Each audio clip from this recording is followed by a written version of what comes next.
In the past, it was a staple of kidnappings for the hostage to hold up a newspaper to prove that they were still alive. The problem with me is that I started reading the newspapers I was holding up, although I'm still, as you can judge by our social media overlords, in captivity. Nevertheless, I'll try my best to get what news I can out to you given the constraints. First up, stories on the domestic news front that I'm tracking.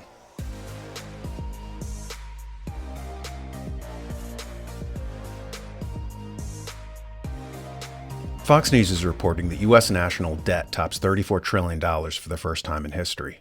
The national debt, which measures what the U.S. owes its creditors, hit $34 trillion as of Friday afternoon, according to new data published by the Treasury Department. By comparison, just 4 decades ago, the national debt hovered around $907 billion. We're beginning a new year, but our national debt remains on the same damaging and unsustainable path, said Michael Peterson, CEO of Peter G. Peterson Foundation, which advocates for fiscal sustainability. The article adds, the national debt is expected to nearly double in size over the next 3 decades, according to the latest findings from the Congressional Budget Office. At the end of 2022, the national debt grew to about 97% of gross domestic product. Watching the debt clock in real time can be hypnotic. In other news, Harvard's plagiarist president, Claudine Gay, has resigned, as reported by Harvard's Crimson magazine. In it, we read, Harvard President Claudine Gay resigned Tuesday afternoon after fierce criticism of the university's response to the Hamas attack on Israel, and backlash from her disastrous congressional testimony spiraled into allegations of plagiarism and doubts about her personal academic integrity. Gay's tenure of just 6 months and 2 days is the shortest in Harvard's history. When reached for comment about the turn of events, she said, "It is the best of times, it is the worst of times." On the way out, she added, she just wanted to be judged by the content of her character and not the color of her skin. But taking a brighter tack toward the end, when she was told that she would still get to keep her $900,000 annual salary, she added, "What does not kill me makes me stronger." Wise, wise words from a manifestly original mind. Of course, one of the people who busted her was a man named Christopher Rufo. He's an expert in how diversity, equity, and inclusion was foisted on society, with Harvard Law School as ground zero for the takeover. He wrote a great book about Derek Bell, who was one of the initial tacticians at Harvard Law School, and Herbert Marcuse, who was one of the Frankfurt School intellectuals who came over. Marcuse, by the way, originally the school was called the Karl Marx Institute of Economics back in Europe. And he was one of many left-wing intellectuals who fled the Nazis, came to the United States, and immediately wanted to impose socialism here. Interestingly, Marcuse worked for the OSS, which would, of course, turn into the CIA. And the CIA had a plan for how do you take over society in a bloodless coup. And they used Marcuse to do that. And they came up with the idea of changing the way that a society would interpret its own constitution by manipulating future generations of legal scholars, law students, take over the law schools, and then you'll be able to basically manipulate, future interpretations so that when you read the Constitution, man doesn't mean man means bowling ball. Person doesn't mean person means corporation, and you teach them to read it in new ways. And in Rufo's book, he talks about how it basically changed the DNA of our society. You have to remember that academia, as Donella Meadows said, is the DNA of any given civilization. It is the information transmission system from one generation to the next. So if you can alter that, you can alter the genetic code of a society. And one of the kind of stalwart concepts at the basis of our, civilization was the idea of equality before the law. And critical race theory, done by Derek Bell and Herbert Marcuse with critical theory before it, essentially said that law should not work for the majority, but law should work for a minority. And this was, of course, the CIA loved this because it was changing a republic from a populist institution to one that basically the true minority, the only true minority that counts are the oligarchs, the billionaire oligarch class. And they would use race or sexual orientation or gender as a stalking horse. But really, that was fundamental, changing the law so that it does not serve a majority but a minority, or changing the concept of meritocracy and using tokenism to stack the scales. This all goes back to another article that's in the news regarding DEI, diversity, equity, inclusion. Bates College, their faculty was subjected, they said, to toxic DEI struggle sessions by administrators. College students attending universities with restrictive speech codes are used to walking on eggshells and keeping their heads down on campus out of fear of committing social suicide or experiencing violence. In the disordered world of contemporary higher education, Jewish students receive limited, if any, support from school administrators amid explicit calls for violence against them, while other students face punishment for banal infractions like rolling a free speech ball around campus. But if you're shocked at how students are subject to hypocritical double standards and draconian speech codes, what goes on behind closed doors of faculty lounges and administrative offices will surely horrify you. Militant students can restrict the speech of other students, but often faculty find themselves subjected to even stricter rules that embolden this militancy in the first place. There were two phrases there that kind of jumped out at me. One was, of course, double standards, and the other was speech codes. And this gets back to Christopher Rufo reporting on Herbert Marcuse, the Frankfurt School tactician who basically created what we think of today as political correctness. And he called censorship speech codes, right? He called for this, and that's what we call political correctness, as I said. And he said that he was promoting an idea called liberating tolerance. And conservatives basically are always complaining about these double standards, well, what would happen if, what the right did, what the left just did? And they're very aware of the double standards and hypocrisy, and they don't know where it's coming from.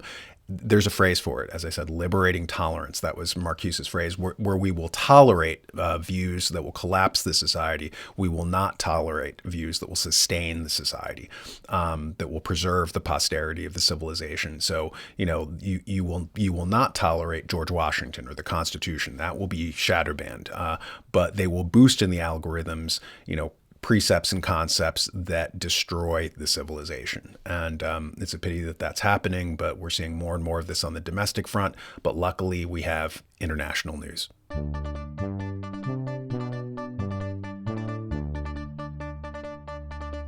Yesterday, we reported on tensions escalating in the Red Sea with an Iranian ship that was dispatched to the area. I mentioned how this is indicative of a wider trade war. Here's some insights from Chris von Heim's show, where he had an energy expert, Anas Al-Haji.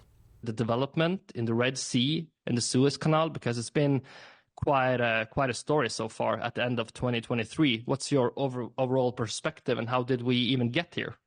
Everything that happened and took place kind of very strange. Just before the Gaza war started, we have movement in the U.S. fleet to the area that's north of the Suez Canal. And all of a sudden, the Houthis basically started attacking certain ships, and the U.S. fleet and other ships, basically other warships, move to the south part of the canal. And they tried to create a coalition. The coalition collapsed. However, even when they started that coalition, the two countries that border the Red Sea, Egypt and Saudi Arabia, refused to participate. So there are all kind of weird things going on. And the reason why, you have two groups. You don't have even states. You do have two groups. Both of them are classified as terrorist groups. And all of a sudden, you have fleets of the greatest nations on earth, the United States, the UK, and others in Europe coming. This is not a state. This is not World War III. Why they are moving? So it is very hard to see how this is just the result of Hamas in Gaza and the Houthis in Yemen. This is way larger than that. If you look at it, we have serious problem with shipping worldwide. We have the Russians shifting all their oil from Europe to Asia through the Suez Canal. We have a drought in the Panama Canal that is rerouting ships through the Suez Canal. We have all the Chinese trade, or most of it basically, is going through the Suez Canal. So it's very hard to believe that all of this just because a couple of terrorist groups causing problems in the area. This is part of a global trade war. He's right. What we're watching emerge are the BRICS countries, Brazil, Russia, India, China, and South Africa, and a bunch of new countries that are joining them. And they're kind of, becoming an allegiance, an alliance, against the old Anglo-American Atlanticist grid. And we're watching this kind of trade war boil over. Some people think that it's more show, that the system requires kind of like, negative and positive inputs, and it worked a lot better with the United States and the Soviet Union when we had the world divided in that way. And since, that has gone away, they kind of need to resuscitate a similar dynamic to keep the cybernetic system going. So who knows what's happening? But at any rate, a lot of this jockeying for power and position is related to that, the emergence of a multipolar world again. Meanwhile, German NGOs are giving sex ed classes to teach migrants techniques for safe rape. Praktisch Verhütungstipps.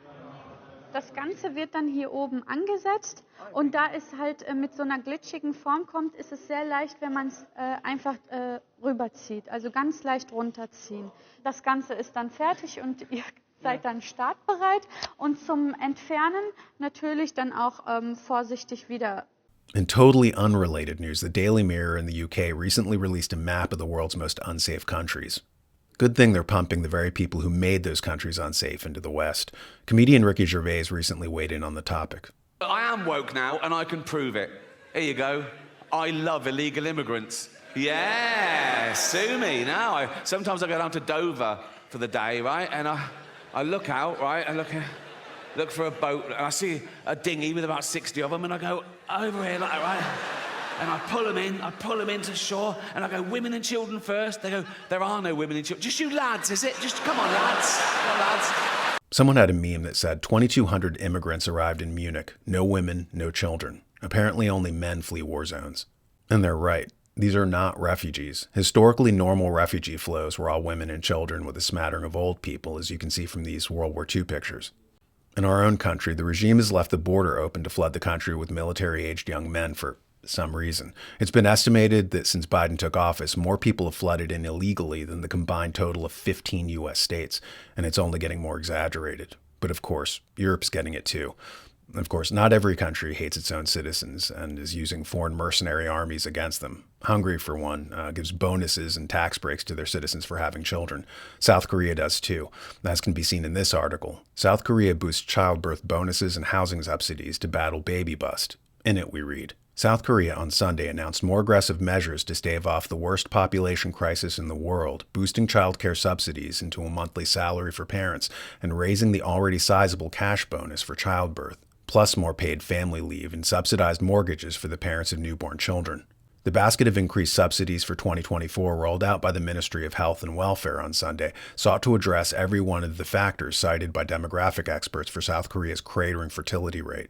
The monthly salary for parents under children 1 year old was increased from 700,000 to 1 million won, which is equivalent to about $770.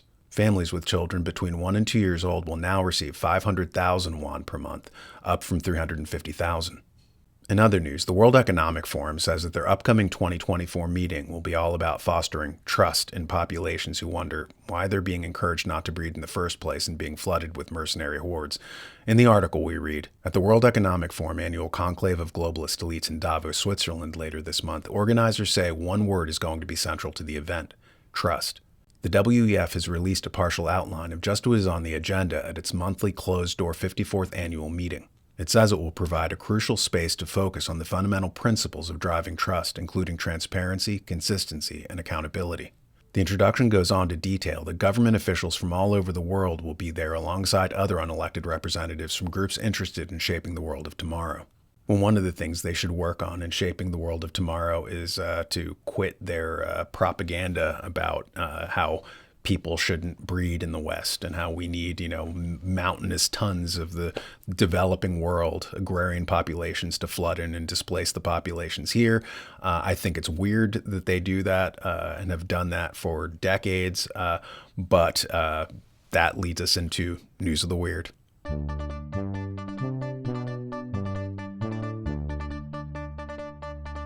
Up first in News of the Weird, remote viewer Dick Algar gives some of his predictions for 2024. For those who don't know, remote viewing is kind of military spies that were psychics, so to speak. And it started back in the 70s. The Soviets had something called the Soviet Psychotronic Program, and there were rumors leaking out that they might be able to use these people's talents to spy And we didn't know if it was true or not, so we created our own program. Stanford Research Institute was instrumental in that with Hal Puthoff. They basically, would take just random people off the street. If you claimed you were psychic, they weren't interested in you. They just wanted normal kind of baseline average Joes to do it. And they got some really interesting data.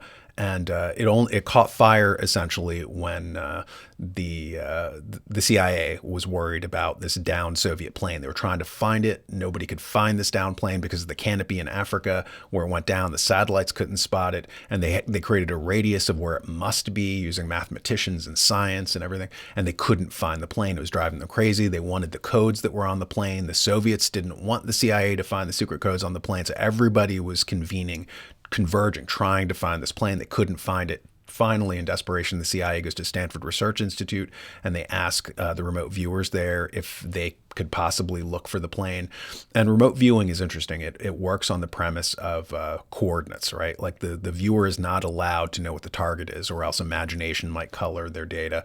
And so they're just given random numbers from a random number generator. So it might be like, 31469, go. That's all you get.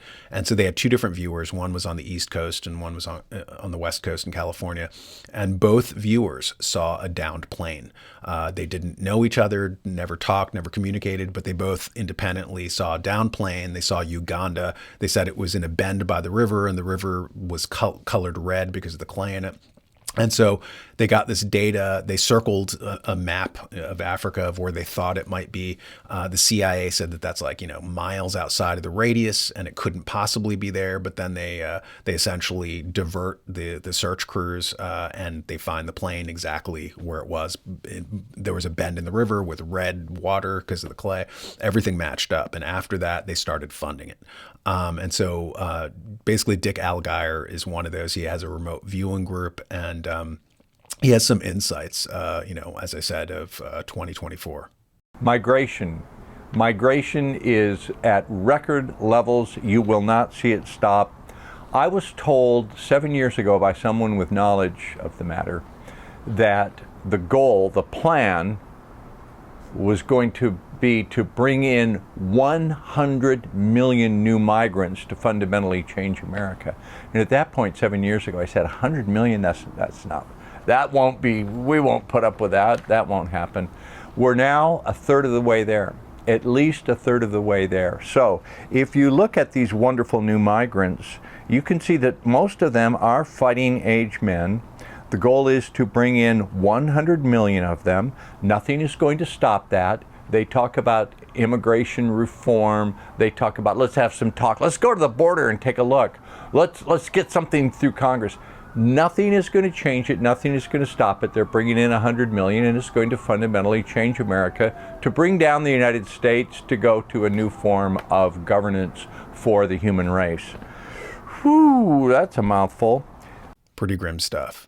But Allgeier isn't the only one giving his predictions for 2024. The Daily Mail asked an AI chatbot named Bard for predictions of the upcoming year. According to the article, one of its startling prognostications is that biotechnology will upgrade humans. The chatbot predicted that 2024 could see biotechnology breakthroughs that upgrade the human race. The AI suggested that these could include breakthroughs in brain-computer interfaces, where human brains connect to computers.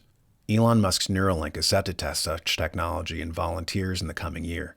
Analysis by Foresight Factory suggested this year that more than a third of consumers would be happy to have such a chip implant to connect more easily to computer systems. The bot also predicted the dawn of personalized medicine, as well as election hacking and the rise of tensions with China. In other news, Captain Kidd's ship may have been found off the coast of Rhode Island.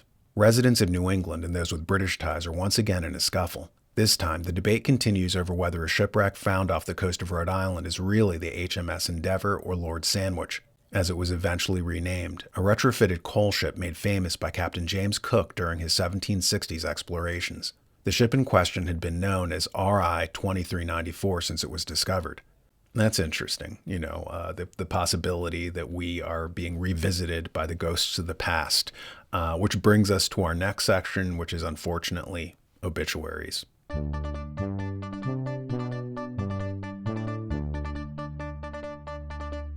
Zevi Zamir, ex-Mossad chief who warned of impending 1973 Mideast war, dies at 98. In the article we read, Zevi Zamir, former director of Israel's Mossad spy service who warned that Israel was about to be attacked on the eve of the 1973 Mideast war, has died, the Israeli Prime Minister's office announced Tuesday. He was 98. Zamir led the Mossad from 1968 to 1974, a turbulent period that included a number of Palestinian attacks on Jewish and Israeli targets around the world. Among them was an attack at the 1972 Munich Olympics, in which Palestinian militants killed 11 members of the Israeli delegation. Israel subsequently hunted down and killed members of the Black September militant group who had carried out the attack. The campaign was widely seen as a success in Israel, though Israeli agents also killed a Moroccan waiter in Norway in a case of mistaken identity. As we indicated yesterday, the tensions that are happening now in Israel are, a repetition of what happened 50 years ago, almost to the day. Oil and natural gas have been discovered in the Levant, right off the coast of, Israel and Lebanon and the Gaza Strip and all this kind of stuff. So, there are questions as to whether what's happening now is a pretext to move those people out now that it's valuable real estate. And we're going to see what this shapes up into, because 50 years ago, when a similar thing happened, there was a, bottleneck in energy, and it led to the stagflation of the 1970s. And, so we're going full circle as a planet, historically, just as Mr. Zevi went full circle in his life, living first through 1973 and then 2023. You got to see that closure, the repetition, much like Mark Twain, who came into the world, as he said, with Halley's Comet, and he left exactly 87 years later when it returned. And, just like that, we're going full circle. Thanks for watching the show, or as I like to call it, that suspicious gap in my resume, and I will catch you next time. Get my book, Actionable Ethics, to understand the basic concepts of ethics, as well as to learn how and why moral structures permitted us to create an advanced civilization. Without those moral structures, society falls apart. You can order the ebook by going to my website, actionableethics.com, or a physical copy by going to online retailers like Amazon.com. Learn how to embed ethics into your business processes during onboarding for new employees, and discover how to generate an ethical cultural field at your business or even among your children at home. Order it now. Actionable Ethics.